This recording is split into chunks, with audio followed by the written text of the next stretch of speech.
does not promote any violent, harmful, or illegal activities. All content provided by this channel is meant for an educational purpose. আজকের ভিডিওটা আপনাদের জন্য অত্যন্ত গুরুত্বপূর্ণ, কারণ বিরোধী আইএনডিএ জোটের শুরু হয়েছে বড়সড় ভাঙন। দিদির 5 সংসদ কি সত্যি এনডিএ প্রার্থীকে সমর্থন করছে?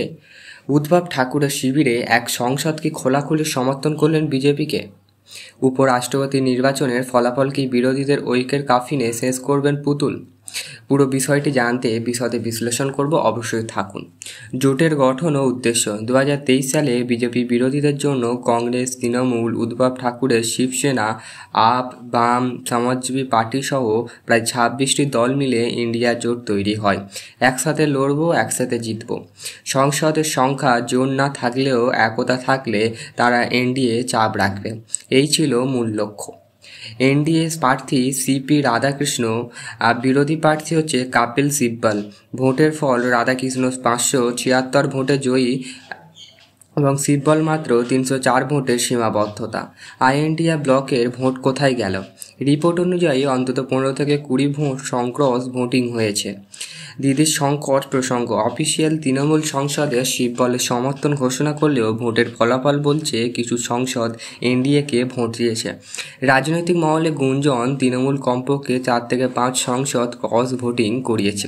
কিন্তু কেন? কেন্দ্রীয় তদন্তে এজেন্সির চাপ, ইডি এবং সিবিআই, ব্যক্তিগত স্বার্থ, দলের প্রতি অসন্তোষ। তবে মমতা বন্দ্যোপাধ্যায় এখনও পর্যন্ত এ বিষয়ে সরাসরি কোনো মন্তব্য করেননি। এটাই বিরোধীদের ঐক্যের প্রথম বড় ধাক্কা। উদ্ধব ঠাকুরের সংসদ। উদ্ধব ঠাকুর শিবসেনার তরফে প্রকাশ্য সমর্থন সিব্বলকে জানানো হলেও অন্তত একজন সংসদ খোলাখুলি বিজেপির প্রার্থীর পাশে দাঁড়ান। শিবসেনার 2 ভাগ, একদিকে উদ্ধব ঠাকুর, অন্যদিকে একনাথ শিন্ডে। তাই উদ্ধবের দলের ভেতরে আদর্শ বামন, বাস্তব রাজনীতির টানাপোড়েন খুব পরিষ্কার হলো। ক্রসিং ভোট আসল চিত্র। মোটামুটি 15 থেকে 20 জন ইন্ডিয়ার সংসদ এনডিএ প্রার্থীকে ভোট দেন। এগুলির মধ্যে উল্লেখযোগ্য কিছু নাম মিডিয়া সূত্রে ভেসে যেতে এদের মনে দাঁড়াচ্ছে বিরোধীদের মধ্যে অস্থায়ীহীনতা ভয়ঙ্কর পর্যায়ে পৌঁছেছে।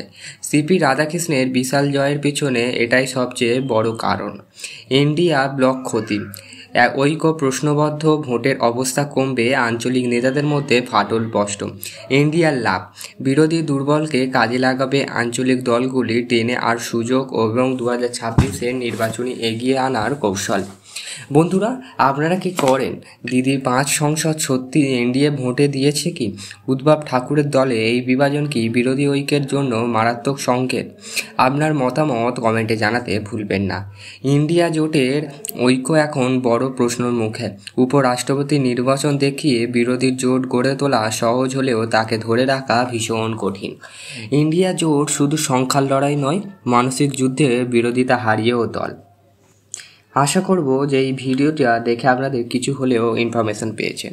যদি সামান্য মাত্র ইনফরমেশন পেয়ে উপকৃত হন, অবশ্যই শেয়ার করতে ভুলবেন না।